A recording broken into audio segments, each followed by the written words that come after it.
Ler, para mim, sempre foi fundamental. Ainda aluna no então curso primário, eu ficava ansiando o dia das aulas de leitura em voz alta e ficava torcendo para que a professora me chamasse porque eu adorava ler em voz alta. Minha mãe lia em voz alta para mim e para o meu irmão. E depois, já professora de língua portuguesa e literatura brasileira, no ensino fundamental e no ensino médio, eu sempre li em voz alta para meus alunos. Nunca questionei a importância disso, nem me passou pela cabeça que pudesse não ser importante.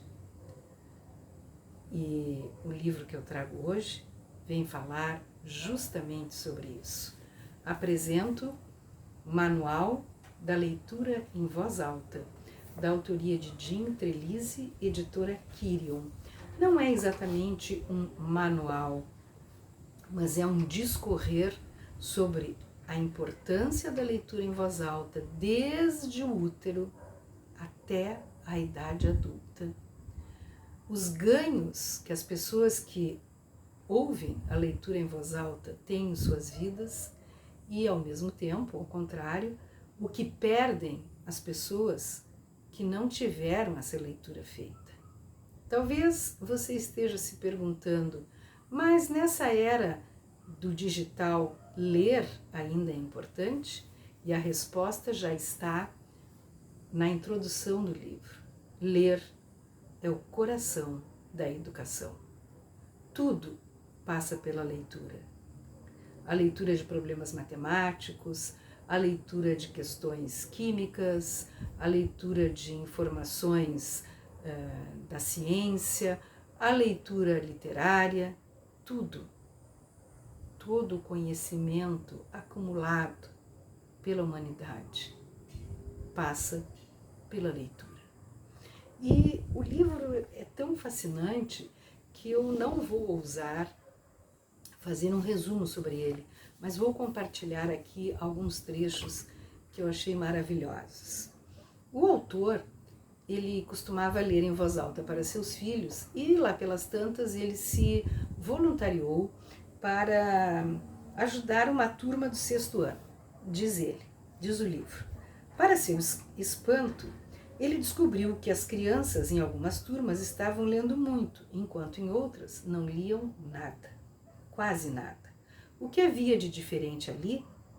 Ao investigar o assunto, percebeu que em quase todas as turmas em que as crianças liam bastante, o professor lia em voz alta regularmente. Jim descobriu pesquisas que mostravam que ler em voz alta para crianças melhorava sua leitura, escrita, fala, escuta e, melhor ainda, melhorava suas atitudes para com a leitura. Uma pessoa chamada Marie Le Jeune diz o seguinte sobre ler em voz alta para os filhos. Ler em voz alta em casa para meus filhos permitiu-nos compartilhar livros e experiências juntos, enrolados na cama ou no sofá antes da hora de dormir ou em qualquer horário. Propiciou-nos momentos para rir e chorar, pois nós criamos vínculos com as histórias e os personagens. Ler em voz alta era algo porque ansiávamos para nos aproximar e dividir como uma só família. Podem ter certeza que aquelas crianças cujos pais leram para elas em voz alta terão sempre associado a imagem do livro e a questão da leitura, afeto,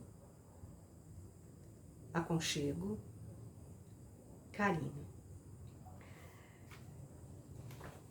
Temos também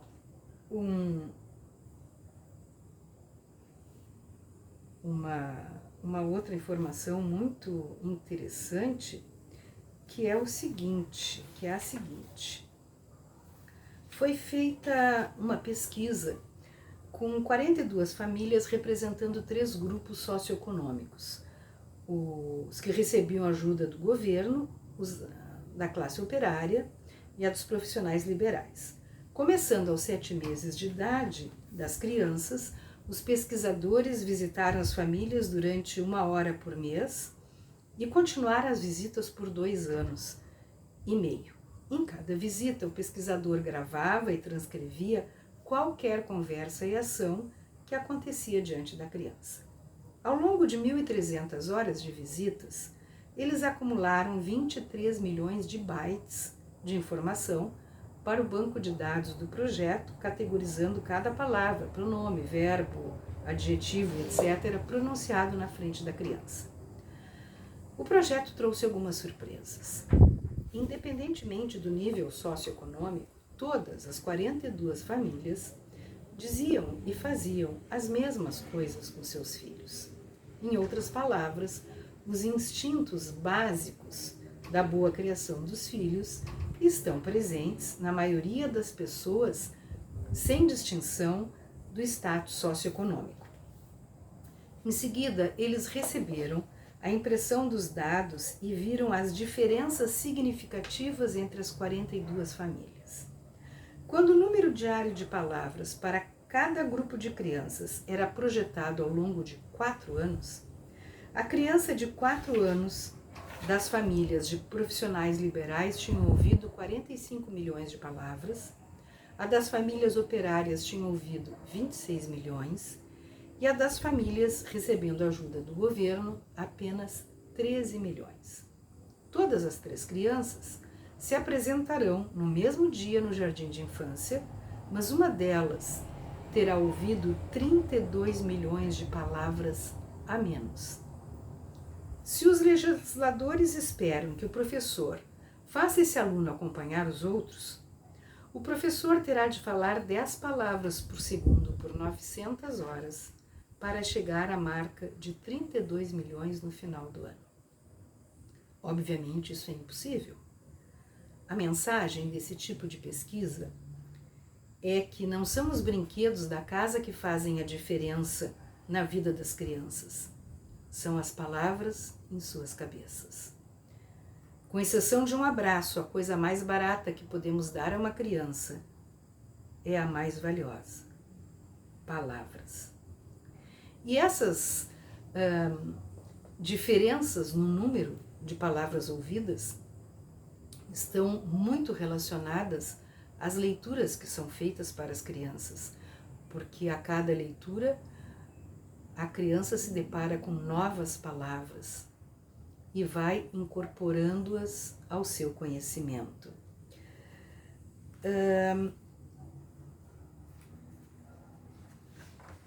A questão também sobre o que acontece quando um adulto lê por uma criança. Acontecem 3 coisas importantes, de maneira simultânea e fácil. 1. Uma conexão de prazer se estabelece entre a criança e o livro. 2. Pai e filho aprendem alguma coisa no livro que estão compartilhando, é um aprendizado duplo. E 3. O adulto está projetando sons e sílabas chamadas palavras no ouvido das crianças. Embora nossa expectativa seja a de que a escola diminua a distância vocabular entre as crianças que possuem vocábulos orais maiores e menores, o que acontece, na verdade, é o contrário. A disparidade entre esses vocabulários aumenta ao invés de diminuir. Depois, o livro vai trazendo cada vez mais as questões de como é que as crianças aprendem, por que é importante a leitura em voz alta, por que é importante o espaço para conversar sobre os livros, né? E tem uma pergunta muito interessante que aparece aqui, que é a seguinte: quando devo parar de ler livros ilustrados em voz alta? E a resposta é nunca. Existe um mal-entendido de que livros ilustrados são apenas para crianças. É importante lembrar que um livro ilustrado é só um formato. Embora eu entenda a impaciência e o desejo de ir logo com esse negócio de crescer e virar adulto, eu estremeço sempre que escuto essa pergunta. Uma boa história é boa, independente de conter ilustrações ou não. O importante é ler em voz alta livros que interessem ao ouvinte e que o continuem ajudando a desenvolver a apreciação pela leitura, pelo valor da leitura e pela literatura. Ler é uma habilidade. Quanto mais você a usa, melhor você fica. Quanto menos você a usa, mais difícil ela fica. Toda medição feita sobre leitura por prazer e seu efeito no desempenho dos estudantes em testes padronizados de estabilidade de leitura nos diz que um fator de predisposição para o sucesso acadêmico é a quantidade de tempo que o aluno passa lendo. Ler por prazer é o que nos torna leitores. Tem uma historinha que é contada aqui, bastante interessante, que diz assim: os professores têm tido falta de apoio para usar um tempo de leitura na sala de aula.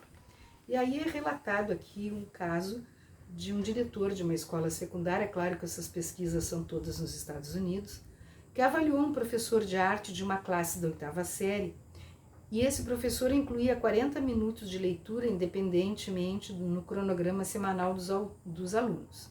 Aí o diretor disse para ele: eu estou vendo muita leitura descompromissada na tua turma, os alunos não estão trabalhando nas leituras designadas, grande parte da leitura que você faz na sala de aula pode acontecer fora dela, e etc, etc, etc.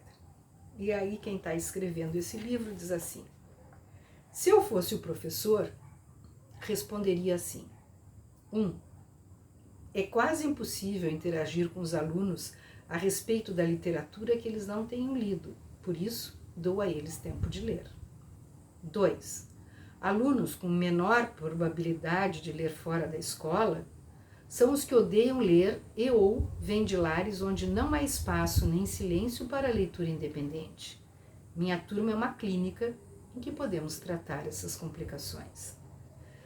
Existe uma queda natural na leitura recreativa durante a adolescência devido aos hormônios e ao conflito social em um dia de apenas 24 horas. Isso se reflete frequentemente no modo como as crianças usam mal o tempo fora da escola. Por isso, estou dando a elas tempo para ler.